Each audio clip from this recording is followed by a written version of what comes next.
Ma'am, ছেলেদের ক্ষেত্রেও কিন্তু অবাঞ্ছিত লোম হয়ে থাকে, সো তাদের ক্ষেত্রে ট্রিটমেন্ট পদ্ধতিটা কি এবং কেন আসলে এটি হয়ে থাকে অতিরিক্ত? ছেলেদের আনওয়ান্টেড হেয়ার এখানে রিমুভ হয় না, রিডাকশন হয়।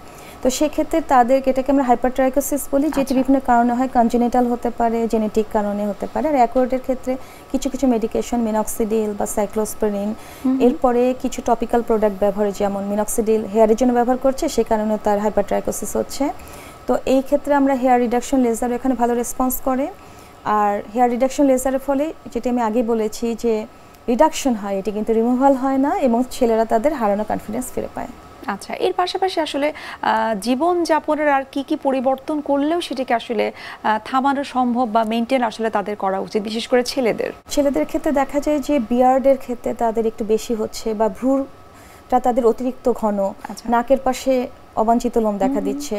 তো সেক্ষেত্রে তারা খুব ঘন ঘন শেভ করে এবং ফ্রিকোয়েন্ট শেভ করে। তো এতে কিন্তু আরও কোর্স হয়ে যায় এবং রং ডিরেকশনে শেভ করে, এবং ছেলেরাও আমি দেখেছি যে খুব প্রচুর ফেশিয়াল ওয়্যাক্সিং করে। তো তাদের ক্ষেত্রে যে লাইফস্টাইলটা ভীষণ জরুরি, পর্যাপ্ত ঘুম, এর ফলে যেন তার ইন্টারনাল হরমোনটাকে ব্যালেন্স থাকে। তারা খাবারের ব্যাপারেও তারা সচেতন হবে, মানে ইজিলি অ্যাভেইলেবল, মানে কুইক কোনো মানে জাঙ্ক, প্রিজার্ভড, প্রসেস ফুড না খেয়ে তারা